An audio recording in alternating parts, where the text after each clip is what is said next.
Java கேண்டீன்ல எங்களை வந்து pre placement talk tech park கூப்பிட்டுருந்தாங்க. சரி நான் சொல்லிட்டு போய் பார்த்தா தெரியுது அது ஒரு செமிகண்டக்டர் பேஸ்ட் ப்ரோக்ராம். நான் இங்க ஒரு குட்டி டிப்ஸ் சொன்னா, நீங்க எவ்வளவு உங்க காலேஜ்ல ப்ரோக்ராம்ஸ் அண்ட் ஈவெண்ட்ஸ் நடக்குதோ நீங்க அதை எல்லாத்தையும் அட்டன் பண்ணுங்க. அட்டன் பண்ணிட்டு எக்ஸ்பீரியன்ஸ் கெயின் பண்றதை தாண்டி நீங்க இதை லிங்க்டின்ல போஸ்டா போடும்போது அங்க உங்களோட ரைட்டிங் ஸ்கில்ஸும் இம்ப்ரூவ்மெண்ட் ஆகும் அண்ட் ஆல்சோ உங்களோட நெட்வொர்க்கும் அதிகமா பில்டப் ஆகும். நாங்க போனதுதான் semiconductor based program, which is அதுக்கு என்னென்ன ஸ்கில்ஸ் தேவைப்படுது, அதோட மார்க்கெட் ரேட் என்ன இப்போதைக்கு, அதை பத்தி எல்லாமே கரெக்டா சொல்லியிருந்தாங்க, விச் இஸ் சோ யூஸ்ஃபுல். அந்த ப்ரோக்ராம் நாங்க அட்டன் பண்ணிட்டு நாங்க ஈவெண்ட்டை முடிச்சிட்டோம், அவங்களுக்கு கிளம்ப ஆரம்பிச்சிட்டோம்.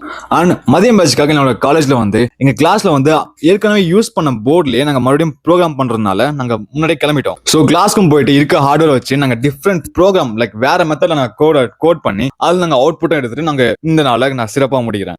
ஸோ உங்க காலேஜ்ல எவ்வளவு ஈவெண்ட்ஸ் இருக்கோ அண்ட் எவ்வளவு ப்ரோக்ராம்ஸ் இருக்கோ நீங்க எல்லாத்தையும் அட்டன் பண்ணுங்க. அட்டன் பண்ணீங்கன்னா இதை வந்து உங்களோட ரெஸ்யூம்ல ஆட் பண்ண முடியும் அண்ட் லிங்க்டின்லயும் போஸ்ட் பண்ணி உங்களோட எக்ஸ்பீரியன்ஸ் கெயின் பண்ண முடியும். ஸோ இந்த டிப்ஸ் யூஸ்ஃபுல்லா இருந்துச்சுன்னா ஃபாலோ பண்ணிக்கோங்க.